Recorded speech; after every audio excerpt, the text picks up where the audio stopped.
ഇപ്പൊ വോയിസ് കട്ടാവുന്നുണ്ടോ? കേൾക്കുന്നുണ്ടോ? ഇപ്പൊ ക്ലിയർ ആവുന്നുണ്ടോ?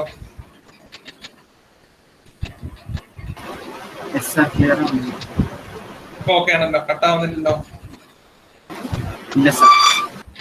ശരി ശരി.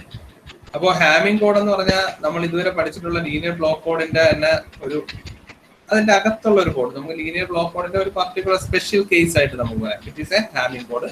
അപ്പൊ ഈ ഹാമിംഗ് കോഡിന്റെ കണ്ടീഷൻ മാത്രം നോക്കുക. First condition n is equal to, ബാക്കി എന്നും കെയ്ക്കും ആറിനും ഒന്നും മാറ്റമില്ല. നമ്മൾ നേരത്തെ പറഞ്ഞ n is the total number of bits in code word, r is the redundant bits, k is the message bit, അതിലൊന്നും മാറ്റമില്ല. പക്ഷെ ഒരു കണ്ടീഷൻ അവിടെ ഉണ്ട്, n is equal to 2r-1. ഇതാണ് ഹാമിംഗ് കോഡിന്റെ നമുക്ക് സിമ്പിൾ, നമുക്ക് പറയാം ബേസ് ആയിട്ടുള്ള കണ്ടീഷൻ ഇതാണ്. ഇങ്ങനെ ഒരെണ്ണം സാറ്റിസ്ഫൈ ചെയ്താൽ മാത്രമേ ഹാമിംഗ് കോഡ് എന്ന് പറയാം. അപ്പൊ എക്സാമിനൊക്കെ ബാക്കി നേരത്തെ പറഞ്ഞ draw the encoding circuit of Hamming code എന്ന് പറയാം. അത് നിങ്ങൾ ഇതുവരെ പഠിച്ച ലീനിയർ ബ്ലോക്ക് കോഡ് ചെയ്യുന്ന അതേ രീതിയിൽ തന്നെയാണ് ചെയ്യേണ്ടത്. അവിടെ ആകെ ഉള്ളൊരു വ്യത്യാസം എന്ന് വെച്ചാൽ അവരൊരു ഹാമിംഗ് കോഡ് എന്ന് പറഞ്ഞ് തരുമ്പോൾ അവിടുത്തെ കണ്ടീഷൻ ഇത് സാറ്റിസ്ഫൈ ചെയ്തിട്ടായിരിക്കും അവർ തരുന്നത്. അതായത് അവിടെ n,k എന്ന് പറഞ്ഞ് എഴുതത്തില്ല, ആ n,k എന്ന് പറയുന്ന സാധനം ഈ കണ്ടീഷൻ സാറ്റിസ്ഫൈ ചെയ്യും, അത്രേ ഉള്ളൂ. ഈ കണ്ടീഷൻ സാറ്റിസ്ഫൈ ചെയ്യും. നമ്മൾ നേരത്തെ പഠിച്ചിട്ടുള്ള 6,3 അങ്ങനെയുള്ള എല്ലാം ഹാമിംഗ് കോഡ് ആയിരിക്കത്തില്ല. പക്ഷെ ഈ ഹാമിംഗ് കോഡ് ആകുമ്പോൾ ഈ കണ്ടീഷൻ സാറ്റിസ്ഫൈ ചെയ്യും. അപ്പോ ഡ്രോ ദി എൻകോഡിംഗ് സർക്യൂട്ട് എന്ന് ചോദിച്ചാൽ എന്ത് ചോദിച്ചാലും നമ്മൾ പഴയ രീതിയിൽ ലീനിയർ ബ്ലോക്ക് കോഡ് ചെയ്ത അതേ രീതിയിൽ തന്നെയാണ് ചെയ്യേണ്ടത്.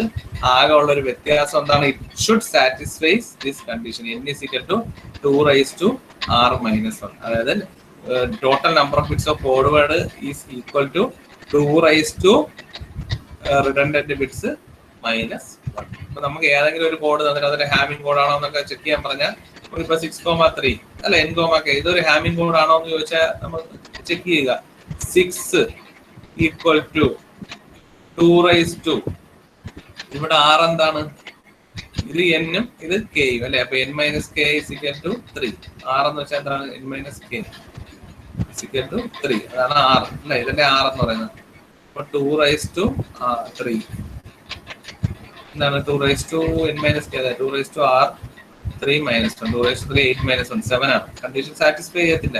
So this is not a Hamming code. ആ രീതിയിൽ നമുക്ക് അറിയാൻ പറ്റും. ഇനി അടുത്ത വേറൊരു ലീനിയർ ബ്ലോക്ക് കോഡ് ഞാൻ തരുന്നു, 7,4. അപ്പൊ അവിടെ ആ കണ്ടീഷൻ നമുക്ക് നോക്കാം. 7 n is equal to, ഇവിടെ r-ന്റെ വാല്യൂ എന്താണ്? 7 - 4. So r is equal to n-k is equal to 7 - 4 is equal to 3. 2 raised to 3 എന്ന് വെച്ചാൽ 8 - 1 is equal to 7. So this is a Hamming code. മനസ്സിലാവുന്നുണ്ടോ വ്യത്യാസം? ലീനിയർ ബ്ലോക്ക് കോഡ് എല്ലാ Hamming code അല്ല, പക്ഷെ Hamming code എല്ലാം linear block കോഡാണ്. Hamming code is A special case of linear block code. അത്രേ ഉള്ളൂ. അപ്പോൾ ഈ കണ്ടീഷൻ സാറ്റിസ്ഫൈ ചെയ്യുന്നതാണ് മെയിൻ ആയിട്ട് നോക്കുക. പിന്നെ ജനറൽ ആയിട്ട് നമുക്ക് ഒരു കാര്യം കൂടെ പറയാം, ഇവിടെ 1 ബിറ്റ് എറർ മാത്രമേ കറക്ഷൻ പോസിബിൾ ഉള്ളൂ. നമ്മൾ നേരത്തെ പറഞ്ഞതുപോലെ ഇവിടെ 1 ബിറ്റ് എറർ മാത്രമേ ഹാമിംഗ് കോഡിൽ കറക്ഷൻ പോസിബിൾ ഉള്ളൂ. The number of errors that can be connected, ഇപ്പൊ ഡി മിനിമം ഒക്കെ വെച്ചിട്ട് നമ്മൾ കണ്ടുപിടിക്കത്തില്ലേ ഒരു equation. Number of errors that can be detected അല്ല, കറക്റ്റഡ് ഈസ് ഈക്വൽ ടു 1. ഒരു ബിറ്റ് എറർ മാത്രമേ കറക്റ്റ് ചെയ്യാക്കൂ.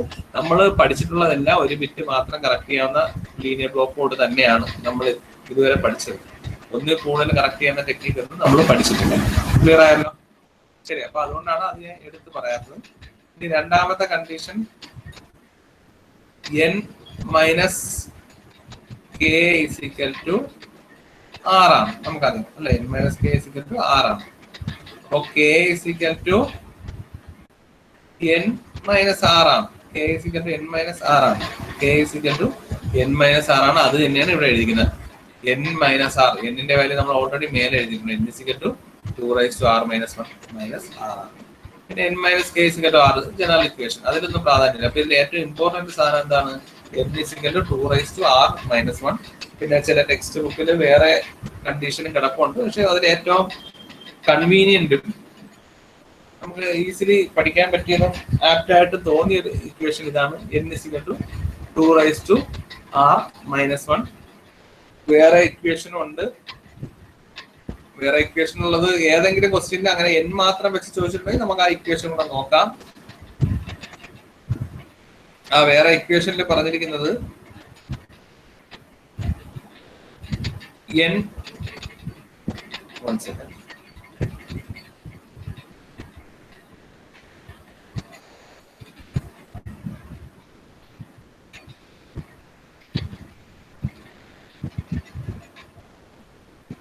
ഓക്കെ, അപ്പൊ വേറെ ഇക്വേഷനിൽ അവർ പറഞ്ഞിരിക്കുന്ന code word n is equal to 2r-1 അതിന് മാറ്റമില്ല. ഇത് കറക്റ്റ് ആണ്, ഇത് കറക്റ്റ് ആണ്. പിന്നെ അടുത്ത കെ അവർ ഇൻ ടേംസ് ഓഫ് ആർ അല്ല, K in terms of n minus log n plus 1 എന്നുള്ള രീതിയിലാണ് എഴുതിയത് കെ.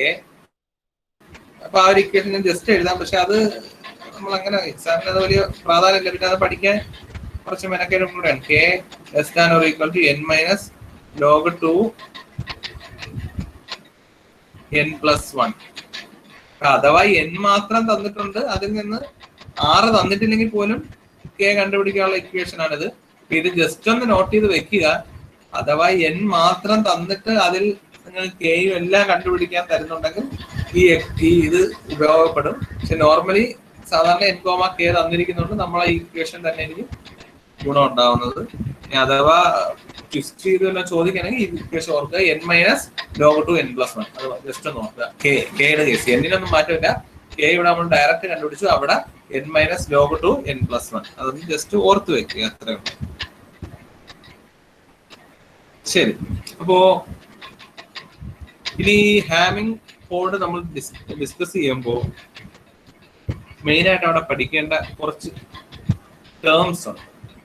അതിൽ ഫസ്റ്റ് വൺ ഹാമിംഗ് വെയിറ്റ് ആണ്.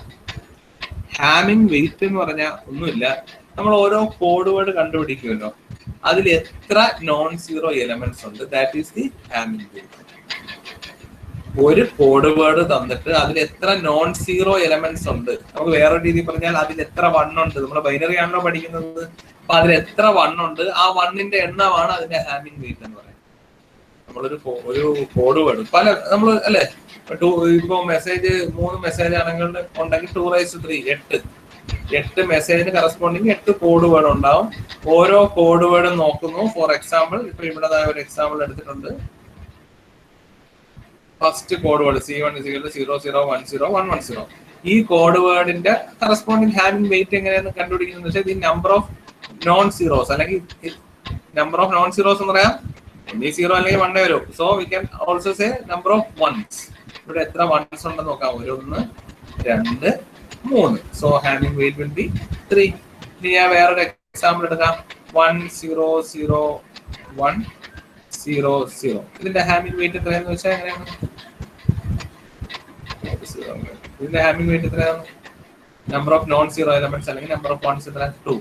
So this will be the Hamming weight of this code word. അപ്പൊ അങ്ങനെ നമ്മൾ ഓരോ കോഡ് വേർഡിന്റെ വെയിറ്റ് ചോദിച്ചാൽ നമുക്ക് എങ്ങനെ കണ്ടുപിടിക്കാം, number of non zero once calculate ചെയ്യാം. വലിയ ബുദ്ധിമുട്ടുള്ള കാര്യമൊന്നുമില്ല. ഈ ഹാമിംഗ് ഡിസ്റ്റൻസ് എങ്ങനെ കണ്ടുപിടിക്കുന്നു വെച്ചാൽ എത്ര പൊസിഷനിൽ 2 കോഡ് വേർഡ് ഡിഫർ ചെയ്യും. അത് എക്സാമ്പിൾ പറയാം, എത്ര ഡിസ്റ്റൻസിൽ കോഡ് വേർഡ്സ് തമ്മിൽ, അതായത് 2 കോഡ് വേർഡുകൾ തമ്മിലാണ് നമ്മൾ ഹാമിംഗ് ഡിസ്റ്റൻസ് കണ്ടുപിടിക്കുന്നത്. 2 പേർ തമ്മിലുള്ള അകൽച്ച എന്നൊക്കെ പറയുന്ന കണക്ക് 2 കോഡ് വേർഡ് തമ്മിലുള്ള ഡിസ്റ്റൻസ്, എത്ര അകൽച്ച അല്ലെ ഡിസ്റ്റൻസ് ഇവർ തമ്മിലുണ്ട് എന്ന് ചോദിച്ചാൽ ഇത് തമ്മിൽ എന്താണ് number of components in which they differ. ഒന്നുമില്ല, 2 ബിറ്റ്സ് 2 കോഡ് വേർഡ് എടുക്കുക, അവിടെ അതിൽ ഏതൊക്കെ ബിറ്റ്സിലാണ് ഇതിന്റെ വാല്യൂ മാച്ച് ആവാത്തത്, that will be the Hamming distance. Example ആകുമ്പോൾ ക്ലിയർ ആകും. ഇപ്പോൾ എക്സാമ്പിൾ C = 2 കോഡ് വേർഡ് എടുത്തു, C1 എടുത്തു, C2 എടുത്തു. ഇപ്പൊ ഇവിടുത്തെ Hamming distance between C1 C2 ആണ് ചോദിച്ചിരിക്കുന്നത്. ഓക്കെ, അപ്പൊ ആദ്യം ഇവിടെ ഉണ്ടോ, ഇവിടെ ചേഞ്ച് ഇല്ല, 0 ആയിരുന്നു, ഇവിടെ 0 തന്നെ, മാറ്റമൊന്നുമില്ല. ഇവിടെ 1 ആയിരുന്നു, 1ൽ മാറ്റമുണ്ട്, അപ്പൊ ഒരെണ്ണം ഒരു പൊസിഷനിൽ മാറ്റമുണ്ട്. അടുത്ത 1 ആയിരുന്നു, 1 തന്നെ, മാറ്റമില്ല. ഈ ബിറ്റില് മാറ്റമുണ്ടോ, 0 ആയിരുന്നു 1 ആയി, അപ്പൊ രണ്ടാമത്തെ പൊസിഷനിൽ മാറ്റമുണ്ട്. അടുത്ത ഇവിടെ 1 ആയിരുന്നു, ഇവിടെ 0 ആയി, അപ്പൊ ഈ പൊസിഷനിൽ മാറ്റമുണ്ട്, അപ്പൊ 3 മാറ്റമുണ്ട്. ഇവിടെ 0 ആയിരുന്നു, ഇവിടെ 0. സെക്കൻഡ് ബിറ്റ് നമ്മൾ ബിറ്റ് പൊസിഷൻ ആണ് നോക്കുന്നത്. ഇവിടത്തെ ലാസ്റ്റ് ബിറ്റ് അല്ലെങ്കിൽ നമുക്ക് ഇവിടെ തൊട്ട് തുടങ്ങാം. ഫസ്റ്റ് ബിറ്റില് 0 ആയിരുന്നു, 1 ആണ്, ഒരു മാറ്റമുണ്ട്. രണ്ടാമത്തെ ബിറ്റില് 0 ആണ്, മാറ്റമില്ല. മൂന്നാമത്തെ 1 0 ആണ്, 1 0 ആണ്, മാറ്റമുണ്ട് അല്ലെ. നാലാമത് 0 1 ആണ്, മാറ്റമുണ്ട്. അടുത്ത 1 1 ആണ്, മാറ്റമില്ല. അടുത്ത 1 0 ആണ്, മാറ്റമുണ്ട്. സോ ഇവിടെ മാറ്റമുള്ളത് എത്രയും നോക്കുക. 1 വ്യത്യാസമുണ്ട്, ഒരെണ്ണം, രണ്ടെണ്ണം, മൂന്നെണ്ണം, നാലെണ്ണം. So the Hamming distance between C1 and C2 will be equal to 4. Having distance between C1 and C2 will be equal to 4. Having distance between C1 and C2 എത്രയാണ്? 4 ആണ്. അപ്പൊ ഇതേപോലെ എത്ര പൊസിഷനിൽ ഇത് ഡിഫർ ചെയ്യുന്നുണ്ട് ആ പൊസിഷന്റെ എണ്ണമാണ് ഹാമിംഗ് ഡിസ്റ്റൻസ് എന്ന് പറയുന്നത്. ക്ലിയർ ആയല്ലോ? അപ്പൊ എത്ര പൊസിഷനിൽ ഡിഫർ ചെയ്യുന്നു ആ പൊസിഷന്റെ എണ്ണമാണ് ഹാമിംഗ് ഡിസ്റ്റൻസ് എന്ന് പറയുന്നത്. ആണല്ലോ? ഇപ്പൊ 0 0 അല്ല, ഇനി ഇത് വേണ്ടല്ലോ. സിമ്പിൾ ആയിട്ട് ഞാൻ ഇപ്പൊ ഇങ്ങനെ ഒരെണ്ണം വന്നു, വെറും 5 എന്നുള്ളത് ഞാൻ എടുക്കാം. 0 1 എക്സാമ്പിൾ നിങ്ങൾക്ക് അറിയാൻ പറ്റും. 0 1 0 ഇങ്ങനെയാണെങ്കിൽ ഇതിന്റെ ഹാമിംഗ് ഡിസ്റ്റൻസ് വെച്ചാൽ 1 ഉം 0 വ്യത്യാസമുണ്ട്. 1 2 3 4 സെയിം വ്യത്യാസമില്ല. So here also Hamming distance will be 4. അപ്പൊ ഈ രീതിയിൽ പൊസിഷൻ ഏതൊക്കെ പൊസിഷനിലാണ് ഡിഫർ ചെയ്യുന്നത്. So that will be the Hamming distance between two കോഡുകൾ. ഇനി മിനിമം ഡിസ്റ്റൻസ് നമുക്ക് കണ്ടുപിടിക്കേണ്ടി വരും ചില ക്വസ്റ്റ്യൻ. മിനിമം ഡിസ്റ്റൻസ് കണ്ടുപിടിക്കേണ്ടത്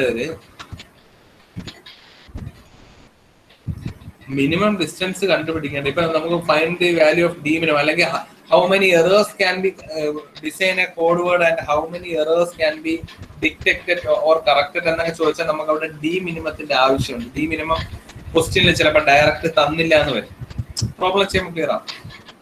ക്വസ്റ്റ്യനിൽ നമുക്ക് അത് തന്നിട്ടുണ്ടാവത്തില്ല. അപ്പൊ ഡി മിനിമം നമ്മൾ കാൽക്കുലേറ്റ് ചെയ്യണം. അപ്പൊ നമ്മള് രണ്ട് രീതിയിൽ, രണ്ടല്ല യഥാർത്ഥം 3 രീതിയിലുണ്ട്. ഇപ്പൊ ഞാൻ 2 ഡിസ്ക്രൈബ് ചെയ്യാം. പ്രോബ്ലം ചെയ്യുമ്പോൾ ഒരു രീതി കൂടെ പറഞ്ഞുതരാം. Find the d minimum of a particular code word. Find the d minimum of a particular code word. ഒരു particular code word അതിലുണ്ട്. അതിന്റെ d minimum കണ്ടുപിടിക്കുക എന്നാണ് ക്വസ്റ്റ്യനിലുള്ള. നമുക്ക് ഒന്നുകിൽ എന്ത് ചെയ്യാം, അതിലെ ആദ്യം ഒരു കോഡ് വേർഡ് ഇപ്പൊ 3 ബിറ്റുള്ളതാണെങ്കിൽ C1 to C1 C2 C3 etcetera up to C8 വരെ ഞാൻ കണ്ടുപിടിക്കും. ആണല്ലോ?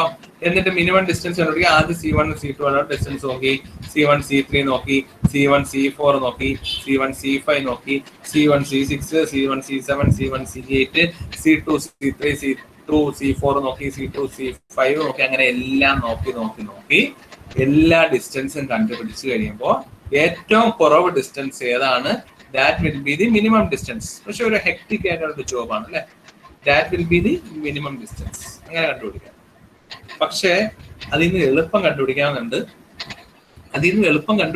എന്തെന്ന് വെച്ചാൽ നമ്മൾ കോഡ് വേർഡ് കണ്ടുപിടിച്ചല്ലോ.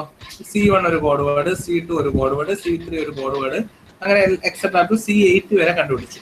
ഒരു പ്രോപ്പർട്ടി, ഈ ബ്ലോക്ക് കോഡിന്റെ ഒരു പ്രോപ്പർട്ടി അനുസരിച്ച് minimum distance will be the minimum having weight of all code word. Minimum distance between two code word എന്ന് പറഞ്ഞാൽ എന്താണ്, അല്ലെങ്കിൽ ഡി മിനിമം എന്ന് പറഞ്ഞാൽ എന്താണ്, is also the minimum having weight of all code word. Minimum having weight of all code word. ഇതിൽ ഒരു കാര്യം ഓർക്കുക, ഓഫ് ഓൾ കോഡ് വേർഡ് അല്ല, അവിടെ ഒരു പോയിന്റ് കൂടെ എഴുതണം. Of all non zero code word. Non zero of all non zero code word. Of all non zero code word. Okay, of all non zero code word. അപ്പൊ നമ്മളൊരു code word കണ്ടുപിടിക്കാൻ നമുക്ക് മിക്കവാറും അറിയാം 000 എടുക്കുമ്പോൾ കോഡ് വേർഡ് ഈസ് ആൾസോ 0000000. ഇത് consider ചെയ്യരുത്. Non zero ആയിട്ടുള്ള എല്ലാ കോഡ് വേർഡിന്റെയും ഹാവിംഗ് വെയിറ്റ് കണ്ടുപിടിക്കും. എങ്ങനെയാ വെയിറ്റ് കണ്ടുപിടിക്കുന്ന എങ്ങനെയാണെന്ന് അറിയാം. എത്ര നോൺ സീറോ എലമെന്റ്സ് അതിൽ ഉണ്ടെന്ന് നോക്കി അല്ലെ. എത്ര നോൺ സീറോ എലമെന്റ്സ്. അപ്പൊ ആദ്യത്തെ C1ന്റെ കോഡ് കണ്ടുപിടിച്ചു, ഹാവിംഗ് വെയിറ്റ് കണ്ടുപിടിച്ചു 3, C2ന്റെ കണ്ടുപിടിച്ചു 4, C3യുടെ എക്സാമ്പിൾ പറയുന്നത്, C3യുടെ കണ്ടുപിടിച്ചു 5, C4ന്റെ കണ്ടുപിടിച്ചു 6, C5ന്റെ കണ്ടുപിടിച്ചു 2, C6ന്റെ കണ്ടുപിടിച്ചു 3, C7ന്റെ കണ്ടുപിടിച്ചു 4, C8ന്റെ കണ്ടുപിടിച്ചു 5. അപ്പൊ നമ്മൾ ഈ എല്ലാത്തിന്റെ ഹാവിംഗ് വെയിറ്റ് കണ്ടുപിടിക്കാമല്ലോ. ഈ ഹാവിംഗ് വെയിറ്റ് കണ്ടുപിടിച്ചിട്ട് അതിൽ ഏറ്റവും മിനിമം ഹാവിംഗ് വെയിറ്റ് നമ്മൾ നോക്കിയപ്പോൾ എത്രയാ വന്നിരിക്കുന്നത്, 2. So we can write d minimum is equal to 2. So we can write d minimum is equal to 2. ആ രീതിയിലാണ് നമ്മൾ എഴുതുന്നത്. ഓക്കെ, ഡി മിനിമം കണ്ടുപിടിക്കുന്നത് എങ്ങനെയാണ്? കോഡ് വേർഡുകളെല്ലാം എഴുതുക. കോഡ് വേർഡുകളെല്ലാം എഴുതിയതിനു ശേഷം എല്ലാത്തിന്റെയും എല്ലാ കോഡ് വേർഡിന്റെ ആ ഹാമിംഗ് വെയിറ്റ് കണ്ടുപിടിക്കാമല്ലോ. ആദ്യത്തെ കോഡ് വേർഡിന്റെ ഹാമിംഗ് വെയിറ്റ് എന്ന് വെച്ചാൽ എന്താണ്? ആദ്യത്തെ കോഡ് വേർഡിൽ നോൺ സീറോ ആയിട്ടുള്ള എത്ര എലമെന്റ് ഉണ്ട്, that will be the Hamming weight. രണ്ടാമത്തെ കോഡ് വേർഡ് ഇത് പ്രൊസീജിയർ ചെയ്തു, മൂന്നാമത്തെ ചെയ്തു, നാലാമത്തെ ചെയ്തു, അങ്ങനെ 8 വരെ ചെയ്തു. കിട്ടിയ വാല്യൂസ് എല്ലാം കൂടെ എടുത്ത് നോക്കുക. അതിൽ ഏറ്റവും മിനിമം ഹാമിംഗ് വെയിറ്റ് ഏതാ? ഇവിടുത്തെ കേസ് എക്സാമ്പിൾ വന്നത് 2. So D minimum will be 2. Normally Hamming കോഡിന്റെ ഡി മിനിമം എന്ന് പറഞ്ഞാൽ ഫിക്സഡ് ആണ്, ഇറ്റ് ഈസ് 3 ആണ് കേട്ടോ. 3 വെച്ചിട്ട് ചെയ്യുമ്പോൾ നമുക്ക് 1 ബിറ്റ് എറർ കറക്ഷൻ ആണ് പോസിബിൾ. നമ്മൾ സാധാരണ ഇങ്ങനെ എടുത്തെടുത്ത് നോക്കുമ്പോൾ ഹാമിംഗ് വെയിറ്റ് എടുക്കുമ്പോൾ നമ്മുടെ ഹാമിംഗ് കോഡിന്റെ കേസിൽ ഇത് എന്താണ്? ഇത് D minimum value will be 3 ആണ് കേട്ടോ. ഡി മിനിമം വാല്യൂ 3 ആണ്. പക്ഷെ ഡി മിനിമം കണ്ടുപിടിക്കാൻ പറഞ്ഞാലും നമ്മൾ 3 എന്ന് അറിയാന്ന് പറഞ്ഞ് ചെയ്യരുത്. നമ്മൾ ഈ പറഞ്ഞ പ്രൊസീജിയർ വെച്ച് ഡി മിനിമം കണ്ടുപിടിക്കാൻ ചോദിച്ചാൽ കോഡ് വേർഡ് എഴുതിയിട്ട് അതിൽ നിന്ന് തന്നെ ഡി മിനിമം കണ്ടുപിടിക്കണം. ക്ലിയർ ആയല്ലോ? ഓക്കെ, ശരി. ഒരു എക്സാമ്പിൾ എഴുതാം. Design an n, k Hamming code with D minimum 3 and A message of 6 bits. അപ്പൊ ഇവിടെ ഡിസൈൻ പാർട്ട് ഒന്നും ഞാൻ കൂടുതൽ പറയത്തില്ല, കാരണം നമ്മൾ ഓൾറെഡി ഒരുപാട് തവണ ഡിസ്കസ് ചെയ്തു. പഴയ അവസ്ഥയിൽ കൊണ്ടെത്തിക്കും, അതായത് പഴയ എച്ച് അല്ലെങ്കിൽ ജനറേറ്റർ മെട്രിക്സ് കണ്ടുപിടിക്കുന്ന ഒരു അവസ്ഥയിലെത്തും. ബാക്കി സെയിം മെത്തേഡാണ്. പക്ഷേ ഇവിടെ അപ്പൊ അവരെന്താ ഡിസൈൻ n, k, പക്ഷെ n k തന്നിട്ടില്ല, ഡി മിനിമം 3 തന്നിട്ടുണ്ട്. ഓക്കെ, അതിന്റെ മെസ്സേജ് k ബിറ്റ് എന്ന് പറഞ്ഞ് തന്നിട്ടുണ്ട്. അപ്പൊ k തന്നിട്ടുണ്ട് 4, സോറി k 4, 4. n, k എന്തെന്ന് പറഞ്ഞിട്ടില്ല. പക്ഷേ അവരൊരു ഇമ്പോർട്ടന്റ് കാര്യം പറഞ്ഞിട്ടുണ്ട്, ഹാമിംഗ് കോഡ് പറഞ്ഞിട്ടുണ്ട്. ഹാമിംഗ് കോഡ് എന്ന് പറഞ്ഞാൽ നമ്മൾ എഴുതുന്നു n less than or equal to 2 raise to n minus k അല്ലെങ്കിൽ r minus 1. Less than or equal to ആണ് കേട്ടോ, less than or equal to ആണ് വരുന്നത്. n ഈക്വൽ ടു ആയാലും മതി. അപ്പോ എന്നിന് ഇനി നമ്മൾ എന്ത് ചെയ്യണമെന്ന് വെച്ചാൽ ട്രയൽ ആൻഡ് എറർ മെത്തേഡ് ഉപയോഗിച്ച് എന്നിന്റെ വാല്യൂ കണ്ടുപിടിക്കുക. കാര്യങ്ങൾ എന്താണ്? ഇവിടെ അപ്പോ ഇവിടെ എന്ത് കിട്ടും? ഇവിടെ 6 ക്യാപിറ്റൽ അല്ല സ്മോൾ 6 റിഡൻഡന്റ് തന്നിട്ടില്ല. അപ്പൊ എന്താ ഈ പറഞ്ഞ രീതിയിൽ n less than or equal to 2 raise to n minus k minus 1 എന്ന് പറഞ്ഞു കൊടുക്കും. ഇനി n ആദ്യം ഞാൻ 1 കൊടുക്കും, അല്ല ആ രീതിയിൽ മനസ്സിലായോ? 1 less than or equal to 2 raise to 1 minus 4 minus 1 ആണോ നോക്കി. അടുത്ത അപ്പോ അറിയാലോ, നമുക്ക് സബ്സ്റ്റിറ്റ്യൂട്ട് ചെയ്താൽ മതി. 2 റൈസ് ടു മൈനസ് 1 ആകുമ്പോൾ 1/2 അങ്ങനെ കിട്ടും. ഇനി അടുത്ത n 2 കൊടുക്കുക. 2 കൊടുക്കുമ്പോൾ ഈ കണ്ടീഷൻ സാറ്റിസ്ഫൈ ചെയ്യാൻ നോക്കാം. 3 കൊടുക്കുക, സാറ്റിസ്ഫൈ ചെയ്യാൻ നോക്കാം. 4 കൊടുക്കുക, സാറ്റിസ്ഫൈ ചെയ്യാൻ നോക്കാം. പക്ഷെ നമ്മൾ അങ്ങനെ കൊടുത്ത് വരുമ്പോ 4 കൊടുത്താലും ഇപ്പൊ ഞാൻ 4 കൊടുക്കാം, അതാണ് എളുപ്പം. മൈനസ് 1 അപ്പൊ 4 less than or equal to 2 raise to 4 minus 4. 2 raise to 0 എന്ന് വെച്ചാൽ 1 ആണ്.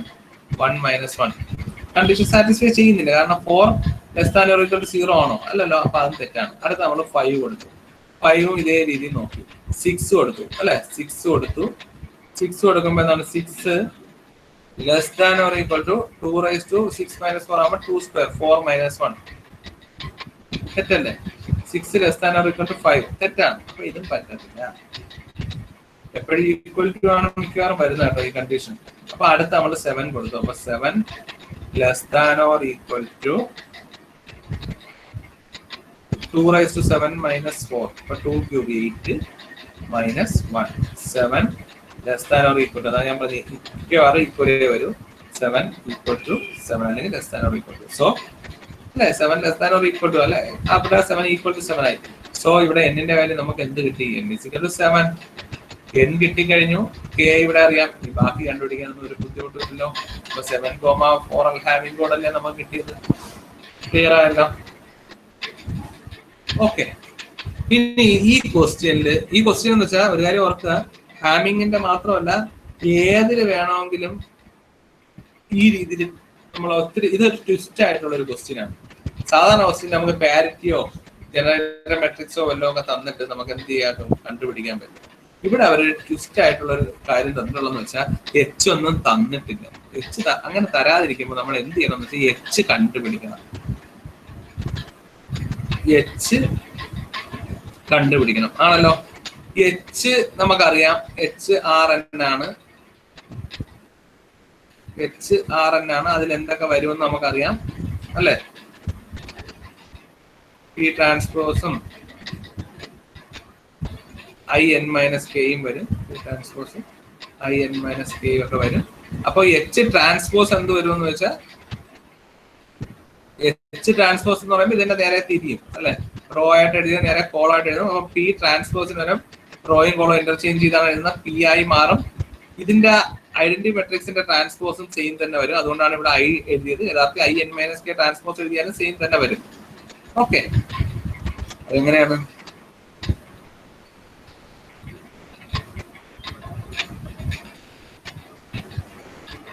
ഇത് നോക്കിയേ, നമ്മൾ എച്ച് എഴുതിയത്, എച്ച് എങ്ങനെ എഴുതി ഒന്ന് ആലോചിച്ച് നോക്കി. എച്ച് എന്ന് വെച്ചാൽ റോ ആയിട്ടാണ് എഴുതുന്നത്. ഒന്ന് ആലോചിച്ച് നോക്കുക, എച്ച് ആകുമ്പോ സീരീസ് ആയിട്ടാണ് എഴുതുന്നത് അല്ലെ. പി ട്രാൻസ്പോസും ഐ എൻ മൈനസ് കെ ആണ് എഴുതിയത്. ഇവിടെ പിന്നെ എച്ച് ട്രാൻസ്പോസ് എഴുതുമ്പോൾ ഡയറക്റ്റ് എല്ലാം ഇൻവേഴ്സ് ആക്കിയാൽ മതി. എച്ച് ട്രാൻസ്പോസ് ആകുമ്പോൾ ഇന്റർചേഞ്ചിങ് റോ ആൻഡ് കോളം. അപ്പൊ ഇതിന്റെ അകത്തുള്ള എല്ലാ എലമെന്റിന്റെയും റോയും കോളം ഇന്റർചേഞ്ച് ചെയ്താൽ മതി. ഇപ്പൊ പി ട്രാൻസ്പോസിന്റെ റോയും കോളം ഇന്റർചേഞ്ച് ചെയ്താൽ നമുക്ക് കിട്ടുന്ന പി കോളം ആയിട്ട് എഴുതണം. താഴെ ഐ എൻ മൈനസ് കെയുടെ റോയും കോളം ഇന്റർചേഞ്ച് ചെയ്താൽ I N minus K transpose ആണ് കിട്ടുന്നത്. പക്ഷെ ഐഡന്റി മെട്രിക്സിന്റെ ട്രാൻസ്പോസും ഐഡന്റി മെട്രിക്സും എപ്പോഴും ഈക്വൽ ആണ്. അതുകൊണ്ടാണ് ഇവിടെ ഐ എൻ മൈനസ് കെ എന്ന് പറഞ്ഞ് എഴുതിയത്. മനസ്സിലായോ? അതാ ഇവിടെ ആ രീതിയിൽ എഴുതിയത്. അതുകൊണ്ടാണ്. കാര്യം നോക്കിയേ, 1 0 0 0 1 0 0 0 1 ഇതിന്റെ റോയും കോളം ഇന്റർചേഞ്ച് ചെയ്ത് നോക്കിയേ. 1 0 0 first column, 0 1 0 second column, 0 0 1 third column. റോയും കോളം ഈക്വൽ ആണ്. സോ ഇവിടെ നമുക്ക് പി ട്രാൻസ്പോസ് എച്ച് എഴുതുമ്പോൾ പി ട്രാൻസ്പോസും ഐ എൻ മൈനസ് കെ ആണെങ്കിൽ എച്ച് ട്രാൻസ്പോസ് എഴുതുമ്പോൾ പിയും ഐ എൻ മൈനസ് കെ ട്രാൻസ്പോസും ആണ്. പക്ഷെ ഐ എൻ മൈനസ് കെ ട്രാൻസ്പോസും ഐ എൻ മൈനസ് കെയും ഒന്നായതുകൊണ്ട് അവർ അത് ഐ എൻ മൈനസ് കെ എന്ന് എഴുതുന്നേ ഉള്ളൂ. ഓക്കെ, 2 മിനിറ്റ്സിലൂടെ തീരും. അപ്പോ ഇവിടെ പി തന്നിട്ടില്ല, ഐഡന്റി മെട്രിക്സ് എഴുതി. പി തന്നിട്ടില്ല, ഐഡന്റി മെട്രിക്സ് നമ്മളിവിടെ എഴുതി. ഇത് ഇങ്ങനത്തെ ക്വസ്റ്റ്യൻ സാധാരണ വരാറില്ല, പക്ഷെ അത്ര കുഴപ്പിക്കാൻ വേണ്ടി വേണമെങ്കിൽ ഇങ്ങനെ ഒരു ക്വസ്റ്റ്യൻ ഇടാം. ഇത് ഭയങ്കര ഡിഫിക്കൽട്ട് ആയിട്ടുള്ള ഒരു ഇതാണ്. അപ്പോൾ അടുത്ത നമുക്ക് ഇവിടെ പാരിറ്റി കണ്ടുപിടിക്കണം. അവിടെ ഒരു കണ്ടീഷൻ ഉണ്ട്. പാരിറ്റി തന്നിട്ടില്ല, നമുക്ക് ഐഡന്റി മെട്രിക്സ് ബുദ്ധിമുട്ടൊന്നുമില്ല. 1 0 0 0 1 0 0 0 1 ഇനി പാരിറ്റിയും കൂടെ കണ്ടുപിടിച്ചാൽ മാത്രമേ നമുക്ക് എന്ത് ചെയ്യാപ്പോ ബാക്കി എഴുതാക്കൂ. അപ്പൊ ഒരു കാര്യം ഓർക്കുക, എച്ച് ട്രാൻസ്പോസിന്റെ പ്രത്യേകതകൾ ആലോചിക്കുക. എച്ച് ട്രാൻസ്പോസ് ആലോചിക്കുക. എച്ച് ട്രാൻസ്പോസിൽ എല്ലാം സീറോസ് ഉള്ള ഒരു സാധനം ഇല്ല, എല്ലാം സീറോ ആയിട്ടുള്ള ഒരു റോ ഇല്ല. കാരണം അതിന്റെ അർത്ഥം നോ എറർ എന്നുള്ളതാണ്. അങ്ങനെ സിൻഡ്രോം ഓഫ് നോ എറർ എന്ന് ഒരിക്കലും എച്ച് ട്രാൻസ്പോസ് കാണിക്കത്തില്ല. കാര്യം എച്ച് ട്രാൻസ്പോസിന്റെ ഫസ്റ്റ് റോയിൽ വന്നാൽ ആദ്യത്തെ ബിറ്റ് എറർ, സെക്കൻഡ് റോ വന്നാൽ സെക്കൻഡ് ബിറ്റ് എറർ, അങ്ങനെയാണ്. അപ്പൊ ഒരു സീറോ ഉള്ള കേസ് വരത്തില്ല. പിന്നെ രണ്ടാമത്തെ കേസ് എന്താണ്? No 2 rows of H transpose same ആവത്തില്ല. അല്ലെ, ഒരിക്കലും 2 റോസ് സെയിം ആവത്തില്ല. കാരണം എന്താണ്? സിൻഡ്രോം, നമ്മൾ സിൻഡ്രോം കാൽക്കുലേറ്റ് ചെയ്യുമ്പോൾ ആലോചിക്കുക, 0 0 1 എവിടെയാണെന്ന് നോക്കും. അപ്പൊ 2 സ്ഥലത്ത് 0 0 1 എച്ച് ട്രാൻസ്പോസിൽ ഉണ്ടെങ്കിൽ നമുക്ക് ആകെ കൺഫ്യൂഷൻ ആവും, ഏത് റോയിലാണ് എറർ എന്ന് അറിയാക്കാതെ ആവും. ക്ലിയർ ആവുന്നുണ്ടോ? അപ്പോ ഈ കണ്ടീഷൻ വെച്ചിട്ട് ഇത് നിങ്ങൾക്ക് ഉള്ള ഏറ്റവും ഡിഫിക്കൽട്ട് പ്രോബ്ലം ആണ് കേട്ടോ. അതുകൊണ്ട് നോക്കുക. അപ്പൊ ഇതില്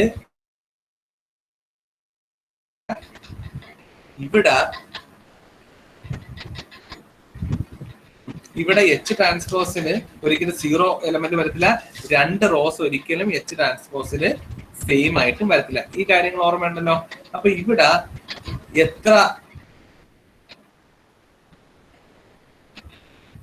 ഇവിടെ എച്ച് ട്രാൻസ്പോസിൽ എത്ര ബിറ്റ് ആണ് വരുന്നത് നോക്കിയാൽ, ഒരു റോ എന്ന് പറയുന്നത് 3 ബിറ്റ് ആണ്. അപ്പൊ 3 ബിറ്റ് വരുമ്പോൾ അതാലോചിക്കാം. ഞാൻ ഒരു ഇത് പറയാം, പെട്ടെന്ന് നോക്കാം, ഇപ്പൊ തീരും. അപ്പൊ നോക്കിയേ, ഇവിടെ നമ്മൾ 3 ബിറ്റ് വെച്ചിട്ടുള്ളതാണല്ലേ എച്ച് ട്രാൻസ്പോസിന്റെ ബാക്കിയും വരേണ്ടത്. ഉറപ്പായിട്ടും ഇവിടെ ആദ്യത്തെ 3 ബിറ്റ് ആയിരിക്കും, രണ്ടാമത്തെ 3 ബിറ്റ് ആയിരിക്കും, മൂന്നാമത്തെ 3 ബിറ്റ്, അങ്ങനെ ആയിരിക്കും വരുന്നത്, ആണല്ലോ. അപ്പൊ ഇവിടെ ഇനി റിമൈനിങ് ഏതൊക്കെ വരണം നോക്കാം. 0 0 0 വരില്ല. പിന്നെ 0 1 0 0 1 0 അടുത്ത 3 ബിറ്റ് വരുന്ന 0 1 0 ഇവിടെ ഉണ്ട്, അപ്പൊ അത് വരില്ല. 0 1 1 0 1 1 ഇവിടെ ഉണ്ടോ? 0 1 1 ഇവിടെ ഇല്ല. 0 1 1 ഇവിടെ ഇല്ലാത്തതുകൊണ്ട് അത് ഇൻക്ലൂഡ് ചെയ്യാം. 0 0 0 0 വരില്ല. 0 1 0 0 1 1 1 0 0 1 0 0 ഇവിടെ ഉണ്ട്, അപ്പൊ അത് പറ്റത്തില്ല. ഇനി അടുത്ത 1 0 1 1 0 1 ഇല്ല, അപ്പൊ അത് പറ്റും. മനസ്സിലായോ? 1 0 1 പറ്റും. 1 1 0 ഇവിടെ ഉണ്ടോ? ഇല്ല, അപ്പൊ അതും പറ്റും. 1 1 0യും പറ്റും. 1 1 1 ഉണ്ടോ? 1 1 1 ഇല്ല, അപ്പൊ അതും പറ്റും. അപ്പൊ ഇതായിരിക്കും മേലെ എഴുതേണ്ട. പാരിറ്റി ബിറ്റിന്റെ അവിടെ എന്തൊക്കെ വരും, ബാക്കി റിമൈനിങ് ഇവിടെ വന്നിട്ടുള്ളതിന്റെ ബാക്കി റിമൈനിങ് 3 ബിറ്റ് കോമ്പിനേഷൻസ് എഴുതുക. ബാക്കി വന്നിട്ടുള്ളതാ നോക്കിയേ. ബാക്കി വരേണ്ടത് ഏതൊക്കെയാണ്? 011 101 110 111. ഇത് ഇത്രയാണ് പാരിറ്റി ബിറ്റ്. ഇതേ ഓർഡറിന് എഴുതണമെന്ന് നിർബന്ധമൊന്നുമില്ല, നമുക്ക് ഇഷ്ടമുള്ള ഓർഡറിന് എഴുതാം. പക്ഷെ ഈ 4 എലമെന്റ്സേ വരും. അപ്പൊ ഇവിടെ ഈ പാരിറ്റി എങ്ങനെയാണ് കണ്ടുപിടിച്ചതെന്നുള്ളത് ഒന്നും കൂടെ പെട്ടെന്ന് ക്വിക്കായിട്ട് ഞാൻ പറയാം. പാരിറ്റി കണ്ടുപിടിച്ചത് ഇങ്ങനെ ഒരു ക്വസ്റ്റ്യൻ തന്നാൽ നിങ്ങൾ പാരിറ്റി തന്നിട്ടില്ല, പാരിറ്റി കണ്ടുപിടിക്കാനുള്ള ടെക്നിക്കിൽ നമ്മൾ എച്ച് ട്രാൻസ്പോസിന്റെ കാര്യം ആലോചിക്കുക. എച്ച് ട്രാൻസ്പോസിന്റെ 2 പ്രോപ്പർട്ടി, ഒന്ന് 0 0 0 അല്ലെങ്കിൽ ഓൾ 0 എലമെന്റ് ഒരിക്കലും എച്ച് ട്രാൻസ്പോസിൽ വരത്തില്ല. രണ്ടാമത് ഇവിടെ ഒരേപോലത്തെ 2 എണ്ണം വരത്തില്ല. അപ്പൊ ഇവിടെ ഓൾറെഡി നമുക്ക് ഐഡന്റിറ്റി മെട്രിക്സ് വെച്ച് ഈ സാധനം കിട്ടി. അപ്പൊ ഇനി ഇത് ഒരിക്കലും റിപ്പീറ്റ് ചെയ്ത് വരത്തില്ല. അപ്പൊ ഇവിടെ എച്ച് ട്രാൻസ്പോസിന് ഒരു റോയിൽ എത്ര ബിറ്റ്സ് ആണുള്ളത്? 3 ബിറ്റ് ആണുള്ളത്. അപ്പൊ 3 ബിറ്റിന്റെ കോമ്പിനേഷൻസ് നോക്കുക. അതിൽ 0 0 0യും വരില്ല, 1 0 0യും 0 1 0യും 0 0 1ഉം വരത്തില്ല. ബാക്കി വരുന്നതെല്ലാം കൂടെ ഇവിടെ എഴുതിയാൽ that will be our parity bit. ഈ ഓർഡറിന് എഴുതണമെന്ന് നിർബന്ധമില്ല, ഇഷ്ടമുള്ള ഓർഡറിന് എഴുതാം. അതായത് 0 1 1 സെക്കൻഡ് റോ ആയിട്ടും 1 0 1 ഫസ്റ്റ് റോ ആയിട്ടും ഒക്കെ എഴുതാം. അത് നമ്മളെ കൺവീനിയൻസ് ആണ്. പക്ഷെ എഴുതേണ്ട 4 എലമെന്റ്സ് ഇത്രയാണ്. ക്ലിയർ ആയല്ലോ? ഇങ്ങനെ ഒരു വളരെ ഈ രീതിയിലാണ് ചെയ്യുന്നത്. ക്ലിയർ ആയല്ലോ? അപ്പോ അത്രയാണ് ഉള്ളത്. അപ്പൊ ഇങ്ങനെ ഒരു കേസ് വന്നാൽ ആദ്യം n കണ്ടുപിടിക്കുക. എന്നും കെയും കിട്ടിക്കഴിഞ്ഞാൽ നമുക്ക് HO GO ഒക്കെ തന്നിരിക്കും. ഇങ്ങനെ HO GO തരാത്ത ഒരു പ്രശ്നം വന്നാൽ നമ്മൾ ഈ ഒരു ടെക്നിക്ക് ഉപയോഗിച്ച് ചെയ്യുക.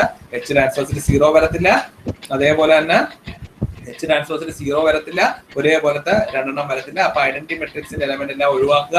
3 ബിറ്റിന്റെ അവശേഷിക്കുന്ന ബാക്കി ഏതൊക്കെ സാധനങ്ങളാണ് അതെല്ലാം നമ്മൾ ഇൻക്ലൂഡ് ചെയ്യുക. അത്രേ ഉള്ളൂ.